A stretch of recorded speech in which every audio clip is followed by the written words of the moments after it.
Olá, amigos da Novo Tempo, sejam todos bem-vindos ao programa Bíblia Fácil, o seu programa semanal de estudo da Bíblia. A gente a cada semana tira uma hora para aprendermos mais a respeito dos ensinos de Jesus. E você é muito bem-vindo. Nós estamos estudando nessa nova temporada do programa, mais uma vez o tema Os Ensinos de Jesus. Estamos com um grupo de amigos que vieram aqui de vários estados do Brasil e ao longo desses meses estão conosco aqui partilhando um pouquinho das suas experiências, do seu conhecimento. E que bom é ter você que se junta a nós nesse grupo para estudarmos a Palavra de Deus. Eu convido você a pegar sua Bíblia e mais uma vez vamos abri-la no intuito de entender a vontade de Deus nesse aspecto que vamos hoje estudar. E sabe qual é o tema que hoje vamos estudar? O que Jesus ensinou sobre o dinheiro. Exatamente, o que Jesus ensinou sobre o dinheiro. Você sabe que no momento difícil que o Brasil passa, não apenas no aspecto econômico, mas também no aspecto religioso, onde a religião está se tornando um meio de comércio, eu e você precisamos olhar para a Bíblia e encontrar as respostas necessárias para termos clareado esse tema em nossa mente. Então, pegue a sua Bíblia e se una a este grupo aqui no estudo da palavra. Se você deseja ter em casa todos os temas impressos daquilo que está sendo aqui apresentado, eu tenho então esse presente para você. É o nosso guia Ensinos de Jesus. Aqui você vai ter acesso a todos os 18 temas que estamos abordando aqui nessa temporada. Isso é um presente da Novo Tempo para você.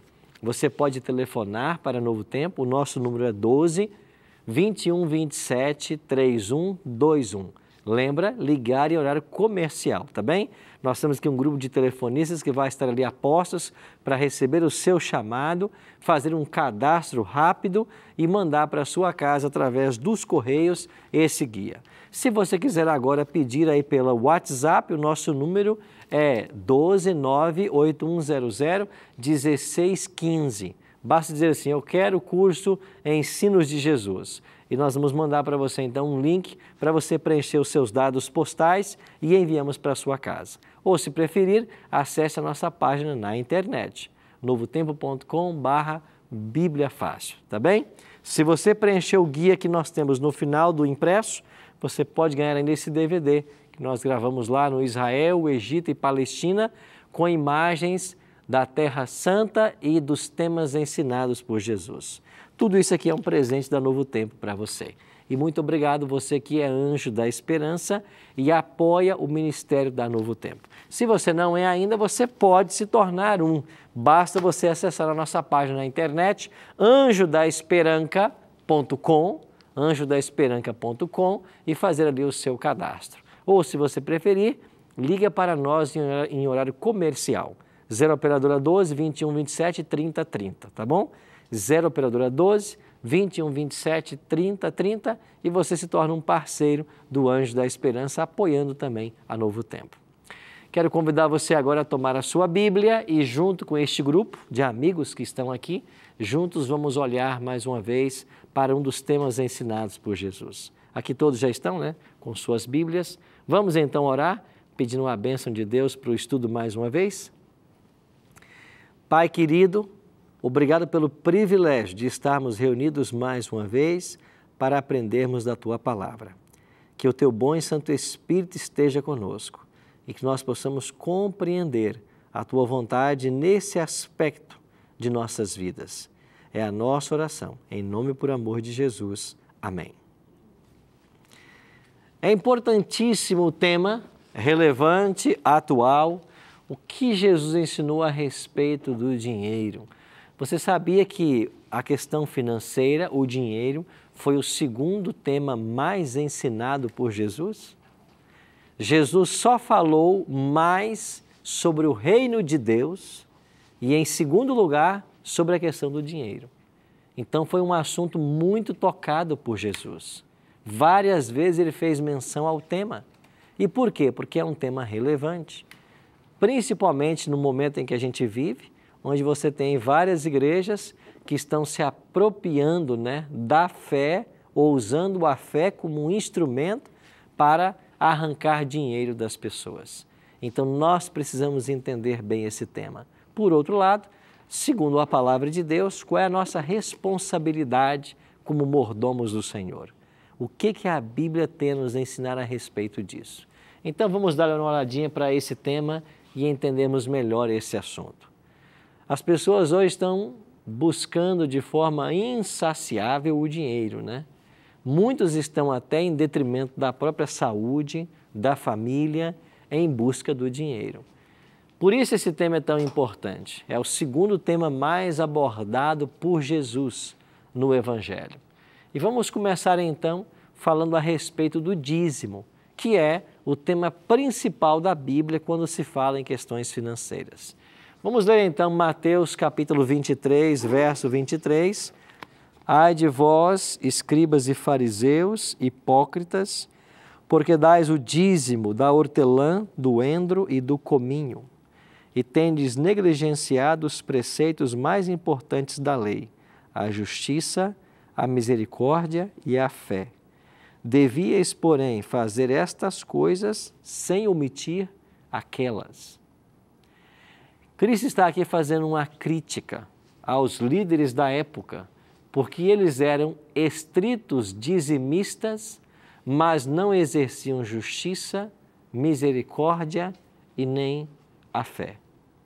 Então Cristo conclui dizendo, vocês deveriam fazer estas coisas, continuar sendo dizimistas, sem omitir aquelas, ou seja, sem deixar de exercer a justiça, a misericórdia e a fé. Com esta palavra, Jesus ratifica a prática da devolução do dízimo ensinada em todo o Antigo Testamento. E Jesus está aqui ressaltando que eles eram estritos dizimistas, porque eles dizimavam até a hortelã, o endro e o cominho, que são especiarias, né? Imagine você, se nós tentássemos parafrasear para os dias atuais, se um fariseu tivesse na sua casa uma horta e ali tivesse um pé de alface e ele desse 10 folhas, ele tiraria uma para devolver de dízimo. Ele era um estrito dizimista. Agora, ao mesmo tempo, eles estavam negligenciando importantes princípios da lei. Assim, dízimos e ofertas é um plano apresentado em toda a Bíblia para a manutenção da obra de Deus. E a palavra de Deus é clara a respeito desse assunto. Aonde aparece na Bíblia o primeiro exemplo de alguém devolvendo dízimo? É ainda em Gênesis, aí no capítulo 14, verso 20. O texto diz assim, e seja bendito o Deus Altíssimo, que entregou os teus adversários nas tuas mãos, e de tudo lhe deu a Abrão o dízimo. Então, o primeiro personagem que nós vemos devolvendo o dízimo é Abrão, que depois teve o nome mudado para Abraão. Nós estamos aqui muito tempo antes do estabelecimento do santuário, do sistema levítico, para onde o dízimo era levado nos tempos de Moisés em diante.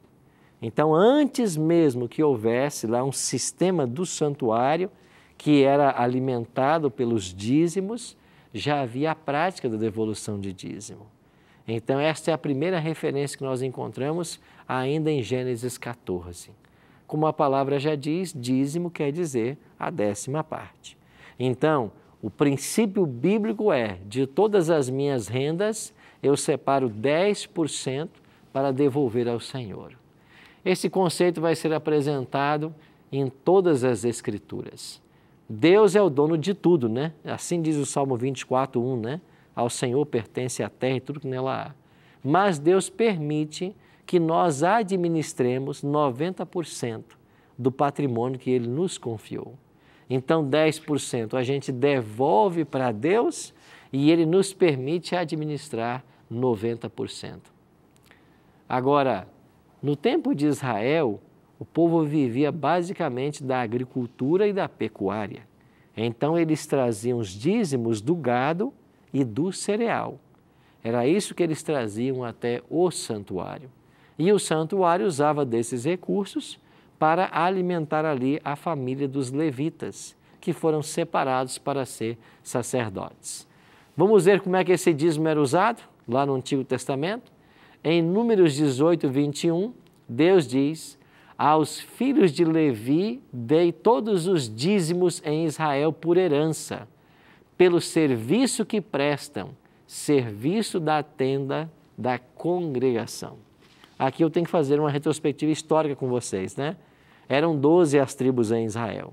Estão lembrados que um dia Moisés subiu para receber as tábuas da lei no Monte Sinai e as tribos ficaram lá embaixo e Arão estava liderando o povo. O povo achou que Moisés tinha morrido e então eles pressionaram para que Arão fizesse para eles um ídolo, a quem eles chamariam de seu Deus e seguiriam. E então Arão fundiu ali um bezerro de ouro e eles começaram a adorar aquele bezerro. Você sabe, quando Moisés chega, ele depara com aquela cena de idolatria e ele pega as tábuas da lei e ele as quebra, né? Ele as quebra ali. Naquele processo de idolatria, o povo levita, a tribo de Levi, não se corrompeu. Os levitas não se uniram nesse movimento de rebelião. Então, por causa dessa fidelidade do povo levita, da tribo de Levi, Deus os separou para que eles fossem os líderes espirituais da nação. Então, quando o povo de Israel, finalmente conduzido por Josué, vai entrar em Canaã, a terra de Canaã foi dividida em 11 partes. Cada tribo recebeu uma porção, mas Levi não recebeu terra por herança. Por quê? Porque eles viveriam dos dízimos que eram trazidos até o santuário. Assim, os levitas eram responsáveis pelo serviço religioso, a sua vida era dedicada ao templo e aos sistemas rituais que lá haviam, e eles não tinham terras para plantar e colher, não tinham herança. Então, a herança deles tornou-se o dízimo. Então, no Antigo Testamento, o dízimo era usado para manter os levitas que trabalhavam exclusivamente nos serviços religiosos. Quando se estabelece o Templo de Salomão, e lá os levitas continuam o seu ministério, você percebe que isso perpetuou-se por séculos. Os dízimos indo para o templo e dali alimentando os levitas, que eram responsáveis pelos serviços sagrados. Houve uma ocasião que havia apenas no santuário mais de 36 mil pessoas servindo. Era um grande exército de pessoas trabalhando, entre porteiros, juízes, sacerdotes. Então, era uma multidão envolvida no trabalho religioso. E imagine você, né? Receber todos os dias esses pecadores com suas ofertas, todos os rituais, todas as cerimônias, todas as festas. Então, eles cuidavam desse trabalho e para isso eram alimentados pelo dízimo. Agora, quando chegamos no Novo Testamento, nós já estamos vendo uma época em que não existe mais o santuário, certo? Pelo menos Cristo, ao morrer, ele vai dar fim ao sistema sacrificial. E o santuário, que por longo tempo foi como centro da religião, agora com a morte de Cristo, ele cumpre a sua função. Ainda que o santuário só fosse destruído no ano 70, desde a morte de Cristo no ano 31, os seus serviços perderam sua validade. É verdade que eles continuaram sacrificando no santuário, mas esses sacrifícios não mais eram aceitos por Deus, porque a lei cerimonial que apontava para Cristo já havia cumprido o seu papel. E quando Cristo morre, deu-se fim a esse sistema. Agora Paulo, na igreja cristã, vai trabalhar um novo uso desse dízimo. E Paulo vai dizer em 1 Coríntios, capítulo 9, versos 13 e 14, não sabeis vós que os que prestam serviços sagrados do próprio templo se alimentam e quem serve ao altar do altar tira o seu sustento? Assim também ordenou o Senhor aos que pregam o Evangelho que vivam do Evangelho. Agora o dízimo que começou a ser recolhido nas igrejas cristãs primitivas, eles eram para manter a obra do Evangelho, que não estava mais centralizada no templo, que perdera sua função, mas agora era um Evangelho que partia para as casas, para as famílias, para as cidades, levando a palavra de Deus. E daí vem o conceito de eclesia, né? De igreja. Porque a palavra eclesia significa os chamados para fora.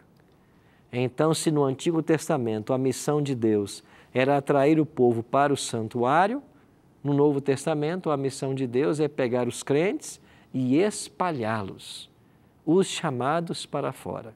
E através dessa ida, levar o Evangelho. Assim surgiram aí os pastores, né? Paulo mesmo era um deles, que recebia, né, também do dízimo. Em alguns momentos da vida não quis receber, trabalhou para se sustentar, mas defendeu que aqueles que estavam envolvidos na pregação, que fossem sustentados pelos dízimos que eram recolhidos ali. Assim, o dízimo tem, a partir do Novo Testamento, uma função única de servir para a pregação do Evangelho. Esmeralda? Só para fazer aqui dar um exemplo que a gente vê hoje a dificuldade de muita gente dizimar, né? Ofertar e dizimar. E as pessoas criticam muito, né? Ah, porque tem que dar o dízimo. Ah, porque o dízimo o pastor vai fazer coisas que é para ele, que não envolve a igreja, o sustento da igreja. Então, as pessoas têm muita resistência, né? De ver assim, o que realmente está na Bíblia, é um ensino, né? Ninguém está... o pastor não está falando, não, você vai dizimar, dar 10%, porque ele está falando pela vontade dele, né? Uma ideia dele, mas é da Bíblia. Então, a gente vê uma resistência muito grande, né? Nas igrejas, pessoas assim, do nosso convívio, até mesmo da família, né? Critica muito. Não, então, isso é muito importante para as pessoas entenderem, né? Principalmente quem está assistindo o programa, né? Que é bíblico, está na Bíblia. Claro. Ninguém está inventando, né? O pastor que está inventando, né? E é muito importante. E talvez essa resistência a essa doutrina bíblica seja derivada do mau uso que é feito do dízimo, e de fato em muitas igrejas. Então, porque ele é usado da forma incorreta, as pessoas criticam. Mas isso não justifica o não ser dizimista, porque é uma doutrina bíblica. Então, nós temos que, de fato, conhecer para não deixarmos de ser dizimistas. Daniele? Pastor, no versículo anterior, quando fala de sustento, a gente pode presumir de que é o básico para manter a qualidade de vida, porque nós vemos na prática, na mídia, alguns pastores que enriquecem, não é? Tirando do dízimo para si e não para a obra. Porque para si é apenas o sustento, claro que com qualidade de vida. Não seria assim? Eu acho que esse é o seguinte sentido. Então, é para sustentar. Então, quais são as necessidades, né, reais da família pastoral, da família ministerial? Essas necessidades reais, elas devem ser mantidas. Agora, é claro, se alguém faz uso do dízimo e ilicitamente se enriquece, ele vai ter que prestar contas a Deus um dia, certo? Nós vamos ver com mais detalhes um pouco desse tema e eu volto a falar nesse aspecto. Além do dízimo, o que mais devemos trazer ao Senhor? Então vamos ler dois textos. Salmo 96, 8. Tributai ao Senhor a glória devida ao seu nome e trazei oferendas e entrai nos seus átrios. Então a Bíblia fala, além do dízimo, de oferendas, que são ofertas. Malaquias 3,8 diz, mas roubará o homem a Deus? Todavia vós me roubais e dizeis em que te roubamos? Que diz o profeta Malaquias? Nos dízimos e nas ofertas. Esse é um outro ponto interessante. Tem até cristãos que são dizimistas, mas eles não ofertam, não dão oferta nenhuma. Continuam sendo ladrões da mesma maneira. Então, o profeta acusa de ladrão quem não devolve o dízimo e nem a oferta. Então, Deus estabeleceu isso. E Deus é claro. Então, quando eu tenho o meu provento, o meu salário, eu vou separar 10%, eu não vou dar para Deus. É uma expressão errada dizer que você vai dar o dízimo. Você devolve o dízimo. Porque você daria se fosse seu, ele não é seu. Então, você devolve o que pertence a Deus. Agora, além de devolver o dízimo, eu vou dar a minha oferta. E quanto que eu dou de oferta? A Bíblia não tem um parâmetro percentual. O que nós temos na Bíblia é o conselho de Paulo, cada um contribua segundo tiver proposto no seu coração. Então é eu que escolho quanto eu quero dar de oferta. E eu vou dar a minha oferta na proporção da minha gratidão. Então eu devolvo o dízimo para ser honesto e eu dou a minha oferta para ser grato.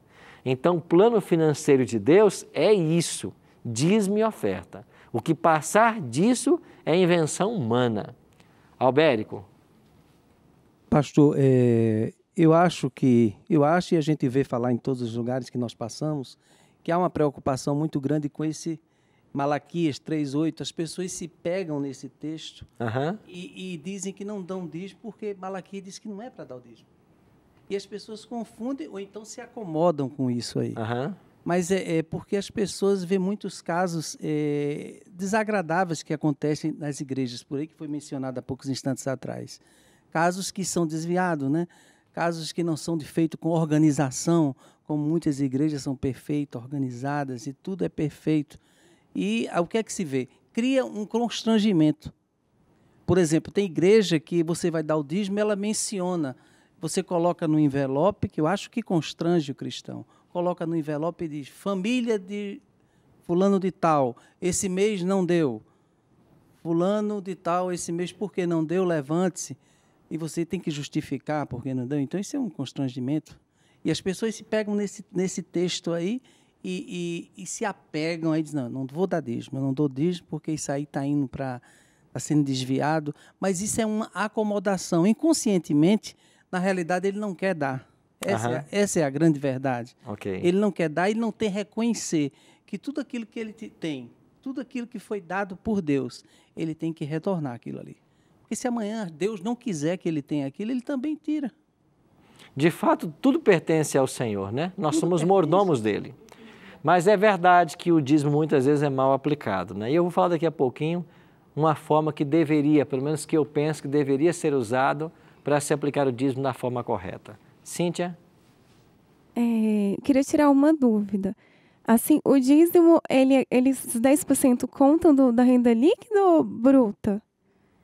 E, por exemplo, outra pergunta também. Se, por exemplo, eu vendo um carro, algum bem assim, conta como dízimo ou ofertas? Eu tenho que dar uma parte também? Ok, por exemplo, você vendeu um carro. O dinheiro que você havia comprado esse carro era um dinheiro já dizimado. Então, se você vende o carro pelo mesmo preço ou por um preço inferior e você não teve lucro, você já dizimou esse valor quando comprou o automóvel. Agora, eu comprei um automóvel por X e vendi ele por R$1.000 mais caro. O dinheiro que eu comprei o carro já era dizimado. Mas se eu lucrei com o negócio, eu vou dizimar o meu lucro, que foi de R$1.000. Agora, eu comprei esse carro de um dinheiro que não está dizimado. Eu deveria dizimar, mas não fiz. Então, se eu vou vender o carro, eu devo agora separar o dízimo desse valor. Com relação à primeira pergunta, o que eu posso, eu vou devolver o dízimo do meu bruto ou do meu líquido? Bom, há coisas na despesa que você pode descontar e outras não. Todas as despesas que beneficiam você deve dizimar também sobre esse valor. Por exemplo, vem descontado no contra-cheque, né, no seu holerite, um plano de saúde. Então, você é beneficiada por esse plano. Quando você adoece, você tem aonde buscar por um plano de saúde que você tem. Então, esse dinheiro que você é descontado do plano, você também dizima sobre ele, porque é um bem que volta para você. Ok? Tinha aqui a Dilson. Uma curiosidade.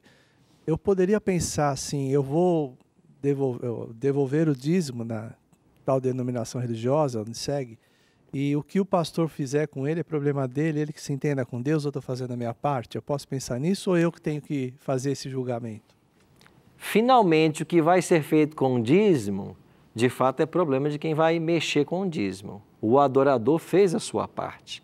Agora, eu deveria ser criterioso para onde eu devolvo meu dízimo. Porque qualquer igreja que recebe o dízimo e sobrevive dele, é claro que tem que prestar um relatório para você, para cada adorador. Como que esse dízimo está sendo usado? Como que ele está sendo empregado? Então, se eu vou devolver o meu dízimo numa igreja que não é transparente, que não informa como os recursos estão sendo usados, aí eu já sou cúmplice no mau uso do dízimo. Então eu já estou devolvendo no local que parece que vai usar o dinheiro de forma indevida, por não estar prestando o relatório, etc. Então veja, são excessos que se cometem e que têm que ser evitados, como declarar publicamente se esse deu ou se aquele não deu. Isso é uma questão de foro pessoal. E se o pastor quer ajudar o membro que não é dizimista, isso é feito em particular, numa visita na casa dele, num apoio espiritual, porque é uma questão espiritual, e não colocar para a igreja que alguém está com esse ou aquele problema. Então, acho que a gente tem que ir por esse caminho. Nós vamos para o intervalo e quando voltarmos vamos continuar falando sobre esse tema e vamos tentar esclarecer mais dúvidas a respeito do mesmo. Não saia daí, a gente já volta.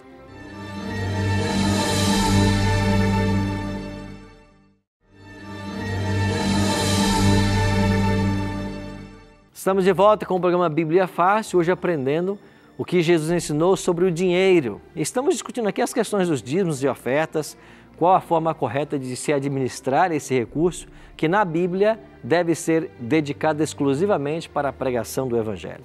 Quando terminamos o primeiro bloco, a Esmeralda tinha uma pergunta. Pois não, Esmeralda? É só para fazer aqui uma continuidade no que eu falei anteriormente.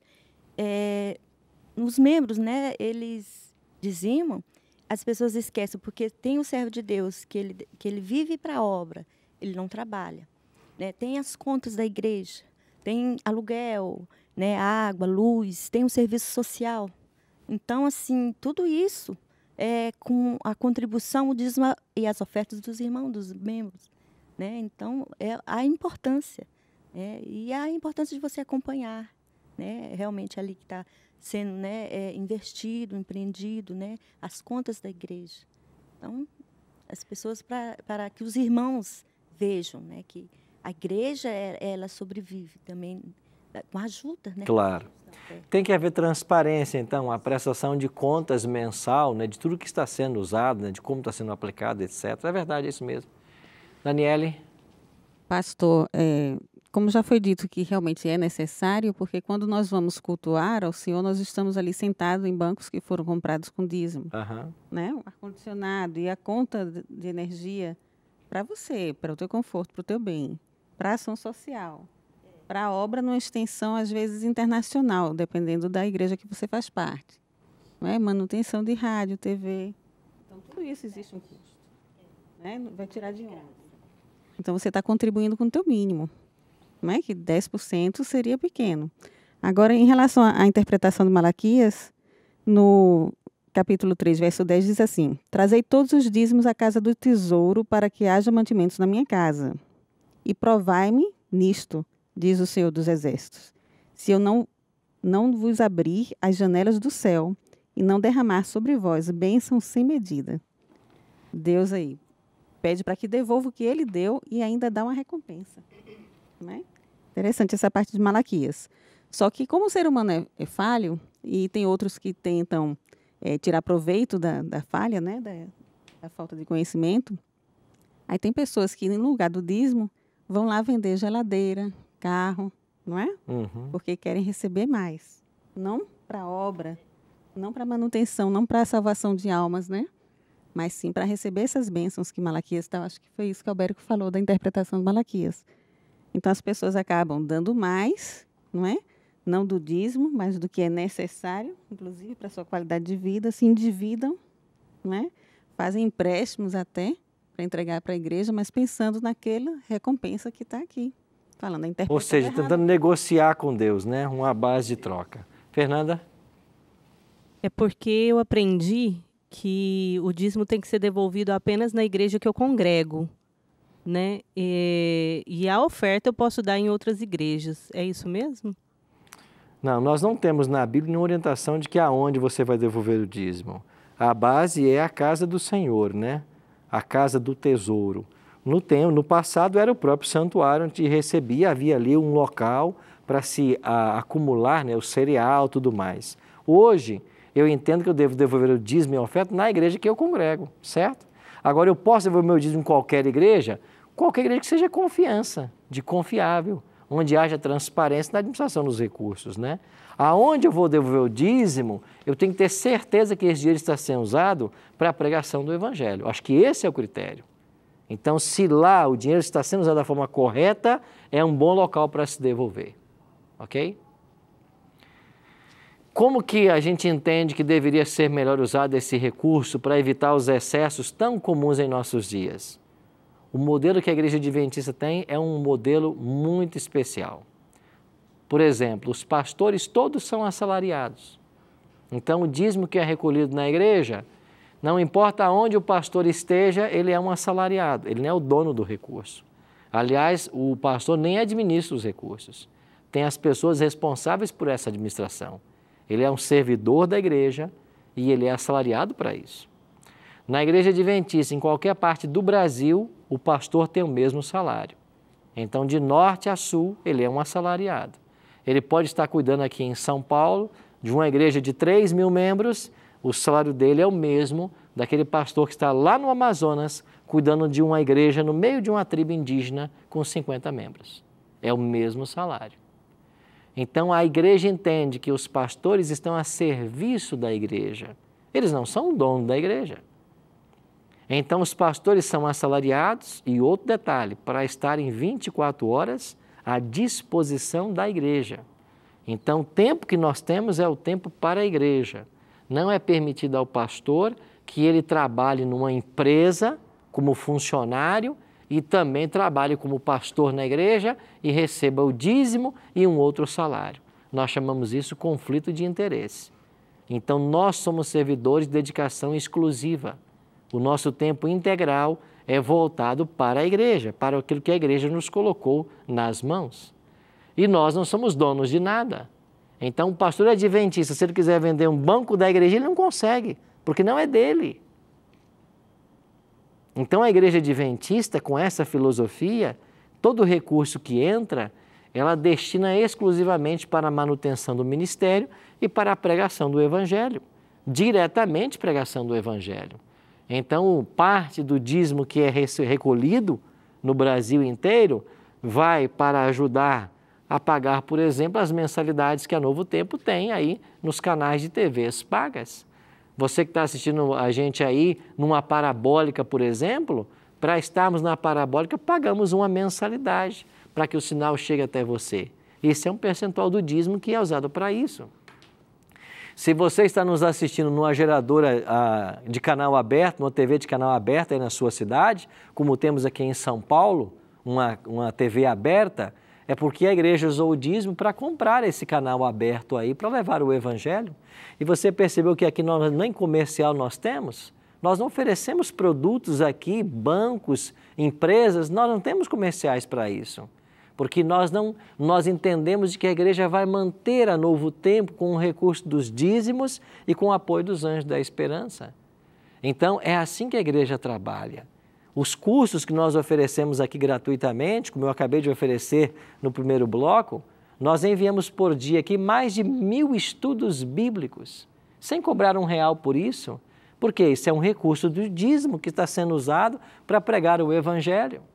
Nós temos milhares de escolas espalhadas por esse planeta afora e os professores que ali estão de Bíblia são pagos pelo dízimo. Eles estão lá para ensinar a Bíblia, são pagos pelo dízimo. Então veja, a igreja se preocupa e todo membro, ao fazer suas doações, ele recebe mensalmente um extrato de quanto você doou. No final do ano, um extrato anual. E ele sabe claramente para onde vai o destino do dízimo. Tantos por cento é empregado no pessoal, tantos por cento vai para Novo Tempo, tantos por cento vai para a área educacional e assim por diante. Ele sabe aonde o recurso é aplicado. E o que eu acho mais belo é que se você perguntar assim, quem é o dono da igreja? A igreja não tem um dono. Tem um patrimônio enorme, mas não tem um dono. Porque nós entendemos que o dono é Deus. Nós só somos mordomos. Deus é o dono. É por isso que tudo tem que ser usado exclusivamente para a pregação do evangelho. E outra coisa, a igreja adventista tem um sistema que não é congregacionalista. Então, o dízimo que uma igreja local recolhe não fica na igreja. Vai para as sedes administrativas estaduais regionais. Por quê? Porque parte do recurso do dízimo é aplicado para se levar o Evangelho aonde não tem a presença do Evangelho. Nesse momento, a igreja brasileira mantém mais de 20 pastores em outras regiões do planeta que não têm a presença da igreja adventista. E esses missionários são todos alimentados pelo dízimo. E é por causa dessa filosofia não congregacionalista que a igreja adventista hoje está presente em 210 países do mundo. Então, para a igreja estar presente em 210 países do mundo, tem que haver uma somatória de esforços. O recurso tem que ser canalizado exclusivamente para a pregação do Evangelho. Agora, é muito fácil eu abrir uma igreja em São Paulo, onde quer que seja, segurar todo o dízimo nessa igreja e fazer essa igreja prosperar financeiramente? É claro que é. Agora, a obra mundial nunca avança numa visão dessa. E as igrejas vizinhas continuam pobres a vida inteira, porque o recurso é usado, ao invés da pregação do Evangelho, para aumentar o patrimônio e o mobilizado da igreja. Então, essa não é a visão da igreja adventista. A visão é que o recurso tem que ser usado até alcançar a nossa meta. E qual é a nossa meta, segundo o próprio Cristo em Mateus 24:14? É evangelizar o mundo. Então, a nossa missão vai continuar enquanto houver um país sequer sem o conhecimento do Evangelho. Esse é o nosso desafio. A igreja adventista agora tem voltado os seus esforços porque nós chamamos de janela 1040. É um espaço geográfico que pega o norte da África, o sul da Ásia e parte do Oriente Médio, onde está a grande parte da população mundial e a maioria não é cristã. O cristianismo não chega a 1% da população. Aí a igreja está investindo os seus recursos. E por que tem recurso para isso? Porque o recurso não está indo para a conta do pastor nenhum. Entendeu?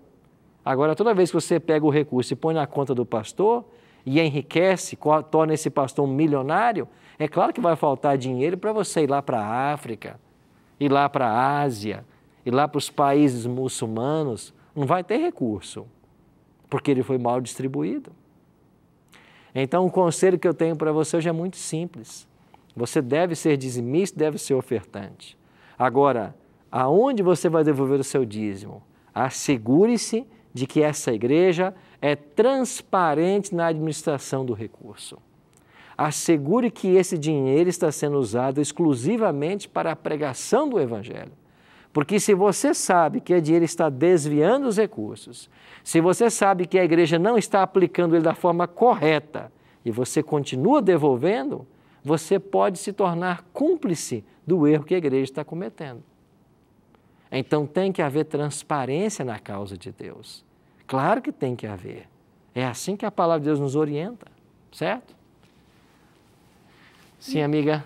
E o que dizer, pastor, para as pessoas que porventura não devolvem o dízimo em nenhuma igreja, mas que fazem obras de caridade? Porque eu já vi pessoas dizendo assim, eu prefiro, ao invés de devolver o dízimo na igreja, ajudar uma família que eu sei que está precisando e fazer alguma obra de caridade. Nós não temos autorização bíblica para usar o nosso dízimo para fazer obra de caridade. Lá em Israel, isso não era praticado. E quando Israel quis ajudar os pobres, em um momento da história da nação, eles passaram a recolher um segundo dízimo. Ou seja, eles juntaram um outro valor que não era o dízimo que era levado para o santuário, para que esse fundo fosse ajudar os pobres e carentes da terra. Então, eu não tenho autorização bíblica para usar o dízimo para obra de caridade. Se eu quero ajudar pessoas e devo fazê-lo, eu tenho que pegar do dinheiro que Deus colocou na minha mão para administrar e fazer isso. Agora, eu não posso pegar do recurso do dízimo, que é do Senhor, para aplicá-lo da forma que eu acho que deve ser aplicado. Eu não tenho essa autorização bíblica, certo? Vamos avançando aqui. Eu disse que quando nós devolvemos o dízimo, nós estamos sendo honestos com Deus. E quando devolvemos a nossa oferta, elas expressam a nossa gratidão por tudo que Deus nos tem dado. então eu devolvo a minha oferta de acordo com a gratidão do meu coração. Por isso, Jesus contou a respeito da essência da verdadeira oferta nesse episódio que Jesus vivenciou. Lucas 21 diz assim: estando Jesus a observar, viu os ricos lançarem suas ofertas no gasofilácio. Viu também certa viúva pobre lançar ali 2 pequenas moedas. E disse: verdadeiramente vos digo que esta viúva pobre deu mais do que todos, porque todos estes deram como oferta daquilo que lhes sobrava. Esta, porém, da sua pobreza, deu tudo o que possuía, todo o seu sustento. Jesus, ao contar essa história, ao relatar essa história que ele vivenciou, ele quis mostrar para os discípulos qual é o verdadeiro sentimento que nós temos que ter ao levar a nossa oferta perante o Senhor.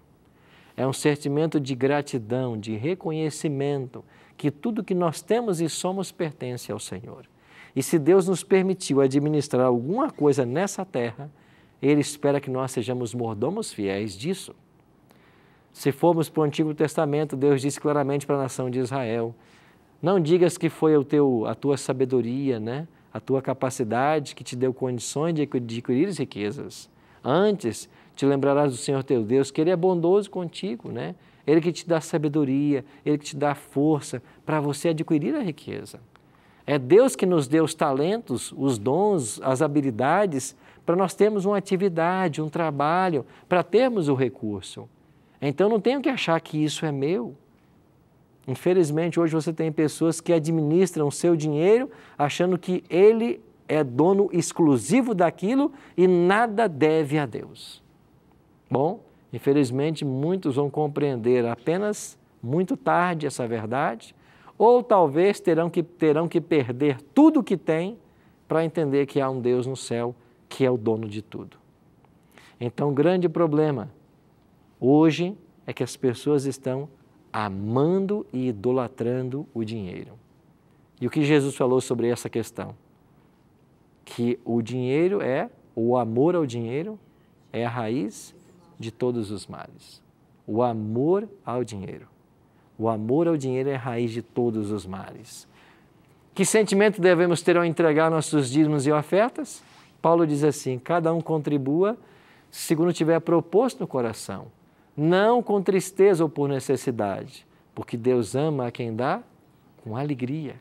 Então eu devo devolver a minha oferta com alegria, o meu dízimo com alegria, entendendo que tudo que nós temos provém das mãos do Senhor. E sabe o que acontece? Quando a gente tenta segurar aquilo que é de Deus, a gente perde por entre os dedos tudo que a gente queria segurar. Porque, de fato, Deus é o possuidor do ouro e da prata. É Ele quem pode dar recurso a seus filhos. E pela parábola que a gente ouve dos talentos e outras mais, Deus vai provando os seus seguidores. E quando o seguidor se mostra fiel naquilo que Deus deu, Deus pode confiar mais. É por isso que Deus diz para o servo: foste fiel no pouco, sobre o muito eu vou colocar você. Então Deus vai provando as pessoas. E sabe qual é uma grande verdade a respeito desse assunto? Para muitos a pobreza é uma bênção. Para muitos a pobreza é uma bênção, porque se tivesse algum recurso, se perderia. Então Deus sabe muitas vezes que pessoas que amam o recurso, se tivessem, abandonariam o caminho do céu, iludidos pelas riquezas e pelas posses. Nesse aspecto, para muitos a pobreza é uma bênção. Então eu e você hoje podemos tomar uma decisão. Aceito que os dízimos e as ofertas fazem parte do plano divino para a manutenção de sua obra e decido de hoje em diante devolver de forma sistemática meus dízimos e minhas ofertas. E o que acontece quando eu escolho ser fiel a Deus? É a promessa de Malaquias 3, verso 10. Provai-me nisso, diz o Senhor, se eu não vos abrir a janela dos céus e derramar sobre vocês uma bênção sem medida. Sabe que às vezes deixamos de dar o recurso que é devido ao Senhor e naquele mesmo mês que a gente não devolveu o recurso do Senhor, a gente precisa comprar ali um medicamento porque alguém adoeceu. E você paga no medicamento muito mais do que você deveria ter colocado como dízimo e oferta para o Senhor. Por outro lado, você vai ter famílias que às vezes sobrevivem com um pequeno salário, às vezes com um salário mínimo, mas quando chega o pequeno recurso, são fiéis em separar seu dízimo e sua oferta e Deus vai mantendo essas famílias, Deus vai cuidando. Eu tenho em casa um exemplo de minha mãe, que há algum tempo é aposentada e quando ela recebe o recurso dela lá, o salário mínimo que ela recebe, a primeira coisa que ela faz é separar o dízimo e a oferta que ela vai devolver ao Senhor. É a consciência de que não é nosso, isso pertence ao Senhor. Mas pastor, como que eu posso separar o dízimo e a oferta se o meu salário é tão pequeno diante das necessidades? Ora, o Deus que pede para fazer isso é o Deus que vai cuidar da sua família. É o Deus que vai impedir que a doença chegue, vai impedir que o ladrão entre. É a bênção lá em abundância do Senhor. É por isso que Davi orou, né? Fui moço e agora sou velho, mas nunca vi um justo desamparado, nem a sua descendência mendigar o pão. Nós não cremos na teologia da prosperidade, onde você dá para Deus e Ele torna você milionário. Nós não cremos nisso. Nós cremos que quando você é fiel a Deus, Ele vai sustentar você e não vai deixar nada te faltar. É isso que nós cremos. Infelizmente hoje, o que se tem por aí é essa barganha com Deus, essa teologia da prosperidade, ensinando que todo mundo deve enriquecer. E se não enriquecer, é porque não está sendo fiel ao Senhor. Deus nunca prometeu isso para você. Acorda para a realidade. Essa história de que você se torna um cristão e nunca mais vai sofrer, acorda, isso é mentira. Não é isso que a palavra de Deus ensina. Jesus disse, se você quer vir após mim, tome a sua cruz e siga-me. Nós temos uma cruz para carregar. Jesus não prometeu para você riquezas. Ele disse, as raposas têm os seus covis, as aves dos céus têm os seus ninhos, mas eu que sou o filho do homem não tenho nem onde inclinar a cabeça. Agora, se você for fiel a Deus, o que Ele promete é que nada vai faltar. E pode ser que Deus queira abençoar você e te dar mais e mais. E sabe quem Ele gosta de abençoar? Quem Ele percebe que tem o coração na obra. Então, os recursos que nós temos, eles deveriam ser abençoados, eles são abençoados por Deus e deveriam ser usados basicamente para 3 coisas. E a gente deve guardar isso na mente. Primeiro, use os recursos que Deus deu para você para abençoar a sua família. Que nada falte para a sua família. Segundo, use os recursos que Deus deu na sua mão para fazer avançar a obra de Deus, a causa do Senhor. Terceiro, use os recursos que Deus deu para você para aliviar o sofrimento daqueles que estão ao seu redor. É para isso que servem recursos. Para cuidar da família, para cuidar do próximo e para fazer avançar a causa de Deus. Mais nada. Agora, o grande problema é que muita gente, dona de muita riqueza, usa tudo isso para a sua luxúria, para o seu bel prazer, para os prazeres egoístas, para os divertimentos milionários. E um recurso que poderia estar ajudando outras pessoas ou fazendo avançar a obra de Deus é gastado de forma indevida, é mal administrado. Infelizmente isso acontece. Vamos ter uma música agora. E enquanto Melissa cantar, eu queria que você pensasse. Eu tenho sido um fiel dizimista ao Senhor. Eu tenho sido um fiel ofertante. Será que reter esse recurso que não é teu vai fazer você prosperar? Mas se você, pela fé, acreditar que sendo leal a Deus, a bênção não vai faltar, você pode ter uma nova experiência com Deus. Busque isso, pense nisso, enquanto a gente ouve essa canção.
Obrigado, Melissa.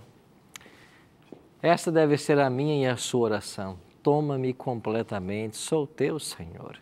Quando nós reconhecemos de que de fato nós pertencemos ao Senhor e tudo que nós temos e somos é dele, a gente entende o papel do ser humano para ajudar o seu semelhante. Essa ajuda não é apenas financeira, é uma ajuda também espiritual, onde a gente procura levar o Evangelho, o conhecimento da palavra àqueles que não conhecem, porque todos nós devemos nos unir num único propósito, alcançarmos naquele grande dia da volta de Cristo a salvação, a vida eterna.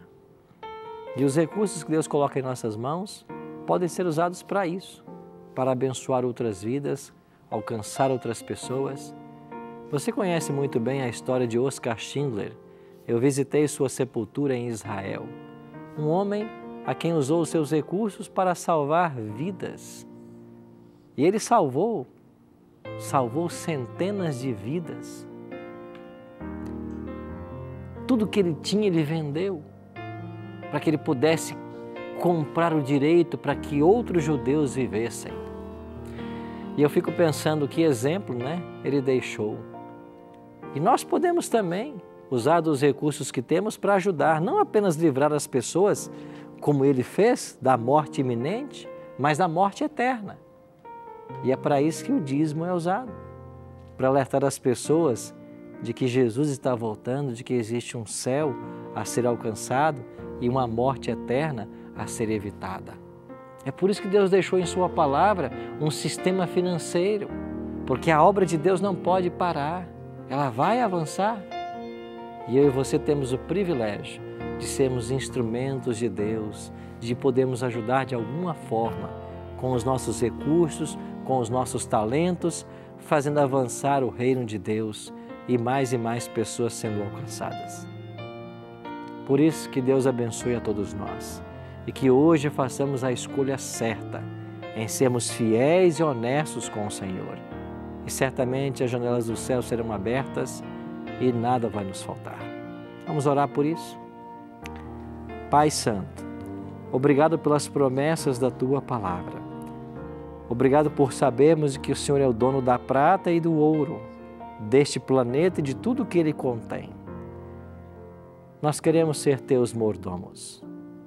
Ajuda-nos, Pai, a entendermos de que todo recurso que chega em nossas mãos é do Senhor. E nós devemos devolver os dízimos, devolver nossas ofertas e administrar com sabedoria aquilo que ficar em nossas mãos. Abençoe, Pai de amor, se até hoje alguns de nós não têm sido fiéis dizimistas e ofertantes, que nós possamos a partir de hoje tomar essa decisão de não falharmos mais com o Senhor, de sermos honestos, de sermos gratos e dessa maneira testemunharmos os Teus milagres e as Tuas bênçãos. Fica com todos nós. Dai-nos, Senhor Deus, a Tua bênção, a Tua ajuda e prepare-nos a cada instante para a Tua breve volta. É a nossa oração, em nome de Jesus. Amém. Obrigado, amigo, pela sua presença no estudo de hoje. Esse grupo aqui vai se reunir semana que vem para estudarmos mais um tema da Palavra de Deus. Por sinal, vamos estudar semana que vem o maior acontecimento da história humana. Você sabe qual é? Semana que vem, então, a gente se encontra.